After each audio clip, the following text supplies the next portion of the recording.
नमस्कार, मैं हूं आशीष चित्रांशी और आप देख रहे हैं the news launcher. Rahul Gandhi तिरंगा लहराकर लफाजी के साथ चुनावी तैयारियों में लगे हैं, तो राहुल गांधी नीतीश कुमार के घर में दस्तक दे रहे हैं, जीतन मांझी के घर में दस्तक दे रहे हैं। नीतीश कुमार और जीतन मांझी, राहुल गांधी का एक ही दिन में दो लोकेशन और दो सिलेक्शन।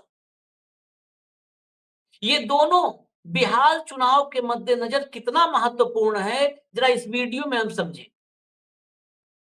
बिहार में कुल मिलाकर के एनडीए में कितनी पार्टियां हैं? भारतीय जनता पार्टी, नीतीश कुमार की जेडीयू, उपेंद्र कुशवाहा की पार्टी और जीतन राम मांझी की पार्टी, इसके अलावा चिराग पासवान की।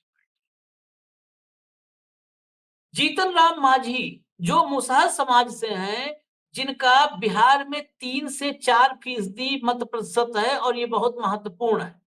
जीतन मांझी अपने पूरे राजनीतिक करियर में और खासकर मोदी से दोस्ती वाले फेज में बिहार के सामने एक्सपोज हो गए हैं कि उनका मुसहर समाज या अपनी जाति के भलाई के नाम पर एक ही एजेंडा है, खुद मंत्री बने रहें और अपने बेटे को मंत्री बनाए रखें। मतलब पिता पुत्र का भला ही महादलित समाज में आने वाले मुसहर समाज का भला है, ये जीतन राम मांझी मानते हैं। ऐसा बिहार के तमाम सियासी पंडित अब मानने लगे हैं, कहने लगे हैं और जमीन पर भी लोग ये चर्चाएं करने लगे हैं कि जीतन मांझी का एक लक्ष्य है, खुद मंत्री रहो, बेटे को मंत्री रखो, खुद दिल्ली में बैठो, बेटे पटना में मौज करने दो। तो आज जो पहली जगह चुनी राहुल गांधी ने, वो जगह थी दशरथ मांझी वाली, और फिर गए नीतीश कुमार के घर नालंदा। और इन सब के बीच दिल्ली से रिलीज हुई वो फोटो जहां पर सैलून चलाने वाले मिथुन से मुलाकात। और इन सब के बीच नरेंद्र मोदी, जिन्हें राहुल गांधी ने आज फिर कहा नरेंद्र सरेंडर, वो नरेंद्र सरेंडर मोदी जम्मू कश्मीर को 45 दिन से रोते बिलखते जख्मी देखते रहे। आज जब ऑप्टिक्स का मौका आया, लाइट कैमरा एक्शन का मौका आया, तो बिहार पहुंच गए। मैं फिर कह रहा हूं, मैं वीडियो में आज मैं नहीं बोलूंगा, मैं वही बोलूंगा जो तस्वीरें मुझसे बुलवाएंगी।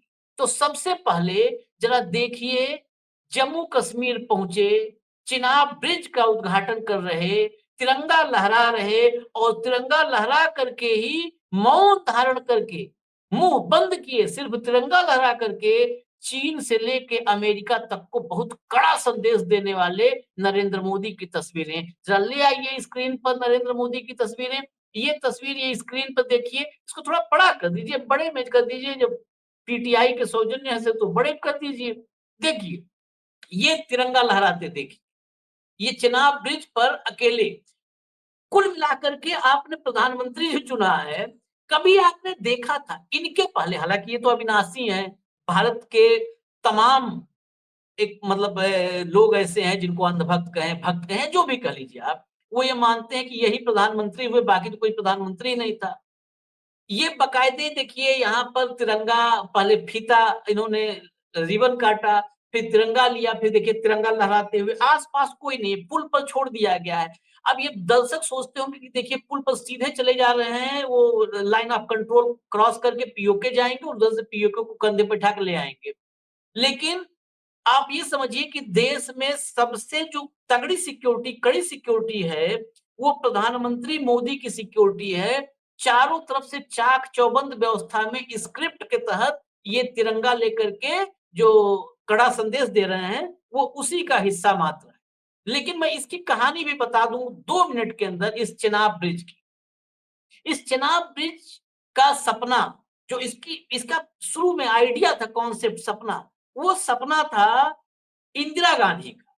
इंदिरा गांधी ने सपना देखा, लेकिन सपना साकार इंदिरा गांधी नहीं कर पाई। हम वो मीडिया का हिस्सा नहीं है जो कहे नहीं इंदिरा गांधी ने कर दिया था। इंदिरा गांधी इस सपने को साकार नहीं कर पाई। इस सपने को अमली जामा पहनाने के लिए कागजों में उतारा, ब्लैक एंड व्हाइट में उतारा, सबसे पहले नरसिम्हा राव ने। और वो सन था 93-94 का। 93-94 में इसे शुरू किया नरसिम्हा राव ने, मतलब कागजों में। उसके बाद अमली जामा जमीन पर इसको उतारा, सक्रिय रूप से निर्माण इसका जो शुरू हुआ वो 2002 में हुआ। अटल बिहारी वाजपेयी प्रधानमंत्री थे। कम से कम उन्हीं को श्रेय दे देते, एक बार अटल जी का नाम आज उस ब्रिज पे खड़े होके ले लिए होते। अटल जी की आत्मा कहती कि चलो अच्छा है, कम से कम एक शिष्य ऐसा बनाया कि हमारी योजनाओं को आगे बढ़ा पूरा किया और आज नाम लिया। तो अटल जी ने इसको, इसके जो इसका सक्रिय निर्माण कार्य था 2002 में अटल जी ने शुरू किया। उसके बाद जो है इसमें जमीन अधिग्रहण शुरू हुआ और शुरुआती फंड जो है आवंटित किया गया अटल जी की सरकार में, एनडीए सरकार।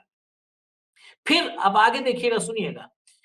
इसमें कुल 272 किलोमीटर की दूरी थी। ये पूरा कश्मीर को जोड़ने का, भारत से बिल्कुल मुख्य धारा में कनेक्ट करने का ये विजन था। ये विजन सोचिए आप, इंदिरा गांधी का था, नरसिम्हा राव का था, अटल जी का था, मनमोहन सिंह का था। ये फीता मोदी जी ने काटा है, फीता काटा है। तो इसमें 272 किलोमीटर में से 209 किलोमीटर को 4 चरणों में पूरा किया गया और इसमें काजीगुंड से बारामूला अटल जी ने शुरू किया था 2002 में, मतलब फंड रिलीज किया, भूमि अधिग्रहण शुरू किया और 4 में चले गए। सारा काम जो है जमीन पर हुआ मनमोहन सिंह की सरकार में, यूपीए सरकार। जो पहला किलोमीटर वाइज आप लिख लीजिएगा और काउंट करिएगा खुद। काजीगुंड से बारामूला 118 किलोमीटर, ये 2009 में पूरा हुआ। 2009 में पूरा हुआ। उसके बाद बनिहाल से काजीगुंड 18 किलोमीटर 2013 में पूरा हुआ। यानी 118 और 18 136, 272 में, 209 में 136। 136 के बाद फिर आइए उधमपुर से कटरा, ये 2014 में पूरा हुआ 25 किलोमीटर। 2014 में मोदी जी आए ही थे, ये यूपीए सरकार में कंप्लीट हो चुका था। तो 25 किलोमीटर और जोड़ लीजिए, 136 और 25, 136 20 56 5 61, 161 किलोमीटर ये यूपीए सरकार में पूरा हो गया। अब उसके बाद 2024 में, 2014 के बाद बनिहाल से संगलदान 48.1 किलोमीटर, यानी 48 किलोमीटर और 100 मीटर की दूरी, ये 2014 से जाके 2024 में 10 साल बाद पूरी हुई है। 10 साल बाद, गौर से मैं रिपीट कर रहा हूं, 10 साल पूरी हुई। जबकि 2002 में अधिग्रहण शुरू हुआ था और 2014 तक करीब 161 किलोमीटर पूरा हुआ था। उसके बाद जो महत्वपूर्ण हिस्सा था, अंतिम हिस्सा, इस हिस्से में थोड़ा टेक्निकल था मामला और टिपिकल था। ये संगलदान से रियासी तक का 86 किलोमीटर, ये दिसंबर 24 में पूरा हुआ, जिसमें सुरंग और ये सब का हिस्सा था।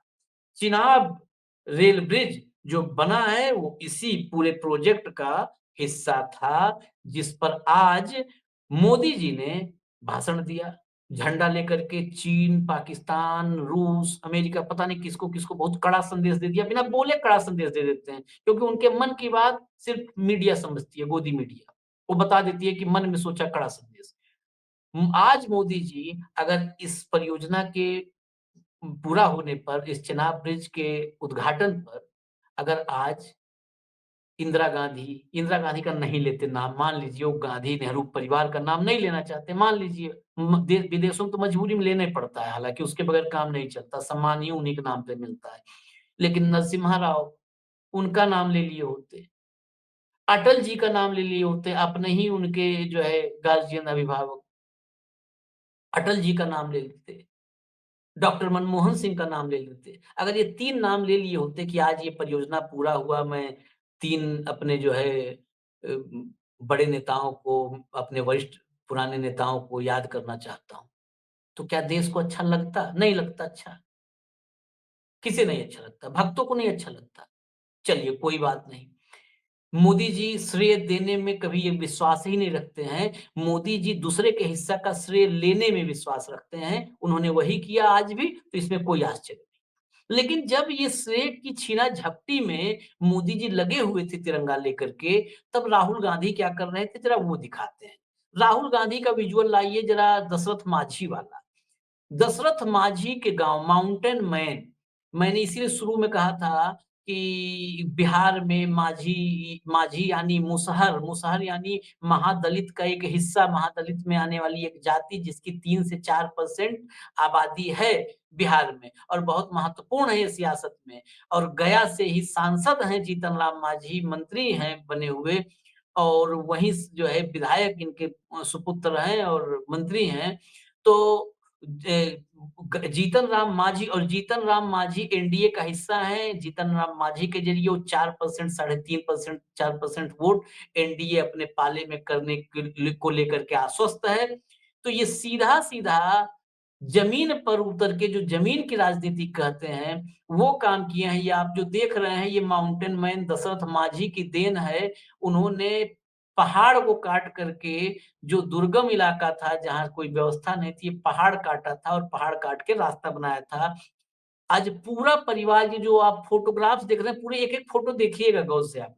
ये देखिए फ़ोटो, ये जो सीने से लगे हुए हैं, गले से मुस्कुराते हुए, दोनों हाथ पकड़े हुए, बहुत सारी फ़ोटो है, हाथ पकड़ के ही घर तक गए हैं, परमानेंट हाथ ही पकड़े रहे हैं। छोटे-छोटे बच्चे ये देखिए, घर में कुंडी जो गाँव में जैसे होता है दरवाज़ा पल्ला ऊपर लोहे की लगी होती है कुंडी जिसमें सिकड़ी डालते हैं, वो पकड़ के खड़े हैं। तो यहाँ पे ये दशरथ माझी के पुत्र हैं जो टीका लगाए हुए साथ में थे। ये देखिए सामने खाट पे बैठे हुए हैं राहुल गांधी के दाहिनी तरफ। वो हैं दशरथ माझी के पुत्र, बाकी पूरा परिवार, नाती-पोता, घर परिवार सबके साथ ये लंबी मुलाकात चली है।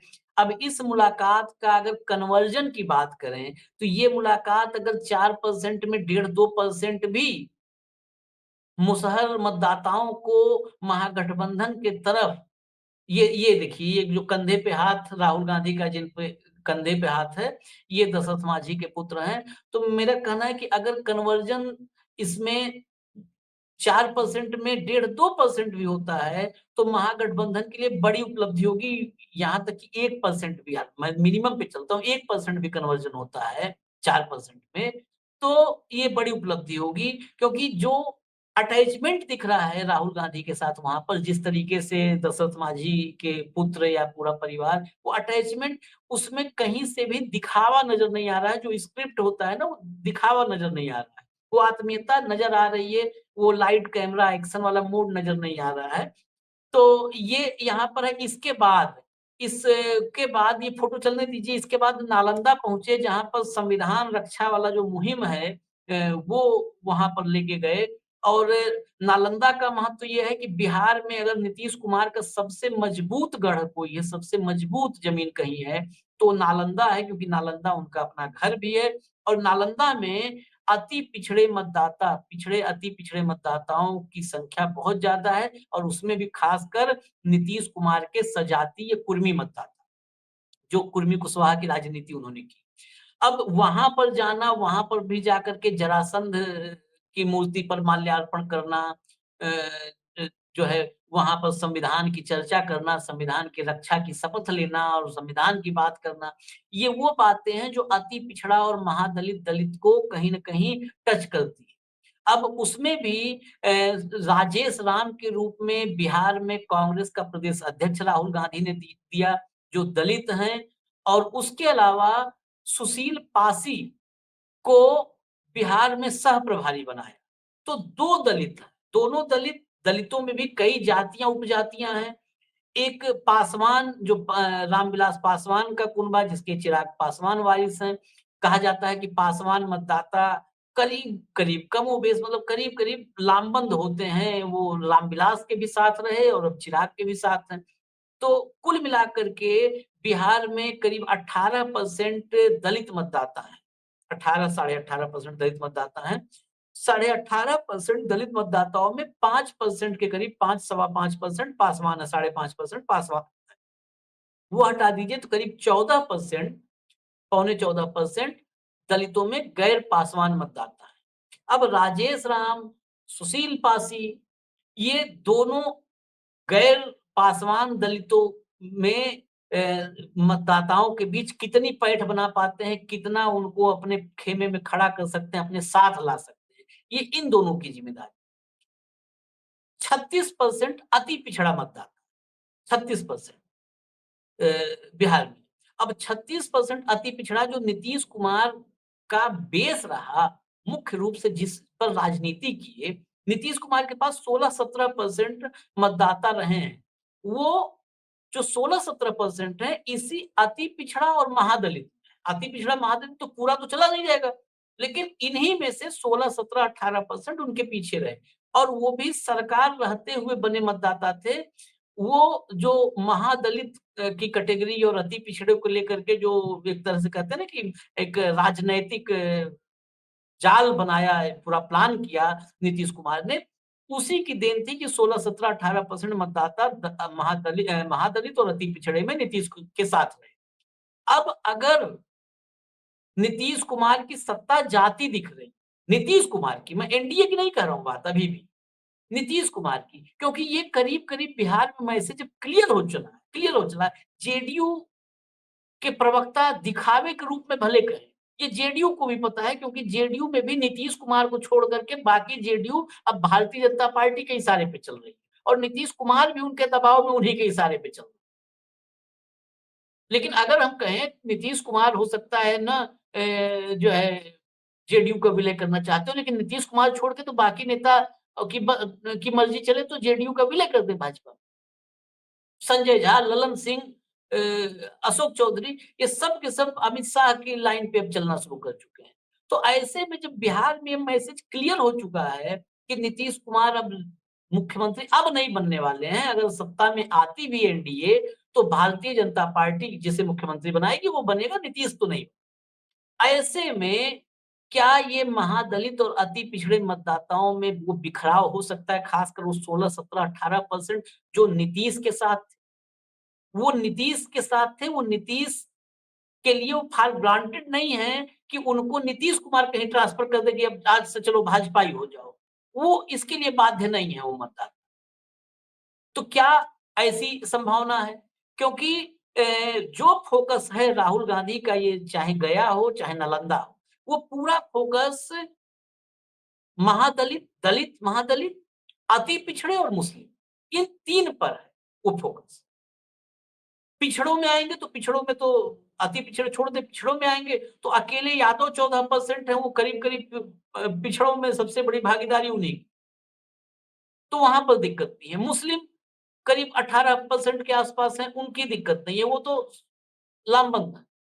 तो ये अति पिछड़ा और महादलित, इन पर जो सेंधमारी है, ये बहुत ज़रूरी है और इसी बीच में जब आज बिहार में हैं, तो दिल्ली से वो फ़ोटोग्राफ रिलीज़ हुई, जो फ़ोटोग्राफ स्क्रीन पर आपके सामने अब आ रही है। ये फ़ोटोग्राफ देखिए आप, जो लालगंज से रायबरेली जो संसदीय क्षेत्र है राहुल गांधी का, वहाँ लालगंज कस्बा है। जब 2024 में लोकसभा चुनाव में चुनाव प्रचार कर रहे थे राहुल गांधी, तो एकाएक एक दिन आप लोग को याद होगा एक सैलून में चले गए थे अपना दाढ़ी बाल बनवाने के लिए।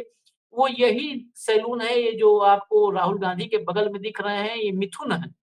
ये मिथुन चक्रवर्ती भाजपा वाले नहीं है, रायबरेली वाले मिथुन है, सैलून है। तो वहाँ पर इन्होंने सैलून में दाढ़ी बाल कटवाया बनवाया था। ये चीज़ें पॉलिटिकली शायद अभी जनता तक पहुँच पा रही हैं या नहीं पहुँच पा रही हैं, लेकिन ये मैसेज बड़ा होता है कि वहाँ मिले थे। कितने नेता किसको मिलते हैं?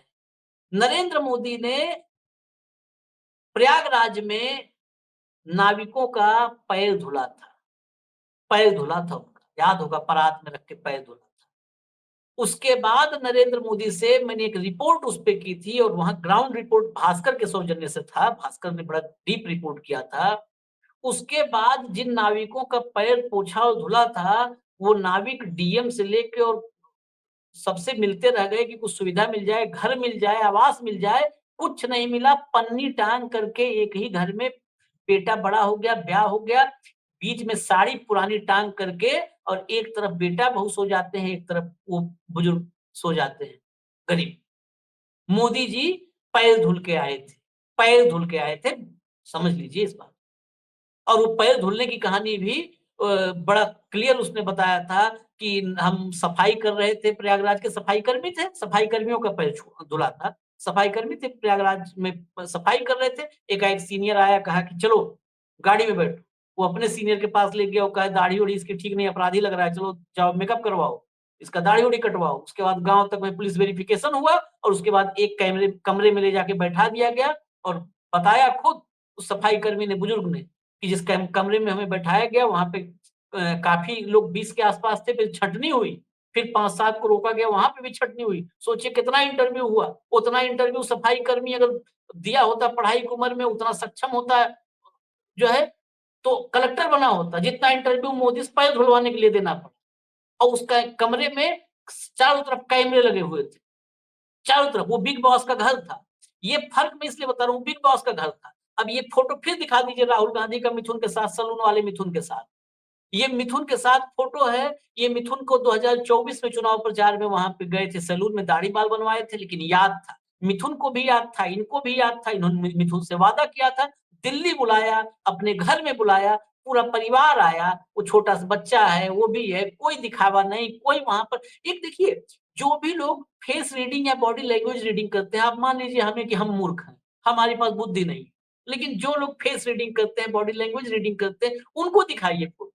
उसमें नज़र आ जाएगा। हम लोग दिन भर ये फ़ोटोग्राफ्स लेकर के आप तक वीडियो लाने से पहले 10 जगह बात करते हैं कि ज़रा ये फ़ोटो देखिए भाई साहब, वो बॉडी लैंग्वेज वाला है, कोई फेस रीडिंग करने वाला है, कोई साइकोलॉजी वाला है, जो रीड करता है देख कर के, हाव-भाव।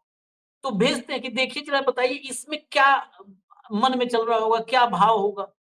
तो ये आत्मीयता है कि साल भर बाद घर पे बुला कर के मिल रहे हैं। वो मोची जिसके दुकान पे गए थे, उसे ले जाकर के कहाँ-कहाँ मुंबई तक घुमा ले आए। उसकी ब्रांडिंग, उसका अपना ब्रांड शुरू करवा दिए। तो ये गरीब से मिलने का एक ढकोसला नहीं, हालाँकि राहुल को इस पे वोट नहीं मिल रहा है। मोदी के पैर धुलने पे भी वोट मिल जाते हैं, मोदी के सर धुलने पे भी वोट मिल जाते हैं, मोदी के चलने पे मिल जाते हैं, रुकने पे मिल जाते हैं, हँसने पे मिल जाते हैं, रोने पे मिल जाते हैं, तिरंगा लहराने पे मिल जाते हैं, हाथ लहराने पे मिल जाते हैं। राहुल को नहीं मिल रहा है। लेकिन बदस्तूर जो व्यक्ति, वो व्यक्ति कहा ये कि मैं पॉलिटिशियन तो हूँ नहीं। तो बदस्तूर वो जारी है कि गरीब से मिले, वादा किए हैं कि हाँ, बुलाएँगे दिल्ली, बैठेंगे घर में, मिलेंगे तुमसे, बात करेंगे।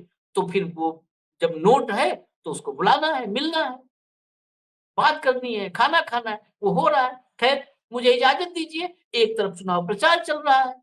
प्रचार तो दोनों तरफ चल रहा है, राहुल गांधी भी चुनाव प्रचार ही कर रहे हैं, चुनावी टारगेट चुनाव ही है। ये हम नहीं कह देंगे कि राहुल गांधी वहाँ पर दान पुण्य करने गए हैं, गया जी में। वो भी गए हैं वहाँ पर राजनीति करने। लेकिन एक तरफ ज़मीन की राजनीति हो रही है, एक तरफ आत्मीयता वाली राजनीति हो रही है, एक तरफ जोड़ने वाली राजनीति हो रही है और एक तरफ जुमलों वाली राजनीति हो रही है। आपको चुनना है, आप खुशी-खुशी चुनिए। आप हम तो खबर बताना हमारा काम है, बताएँगे। आप खुशी-खुशी जो चुनना हो, जो आपको पसंद है, वो चुन लीजिए। मुझे इजाज़त दीजिए। नमस्कार।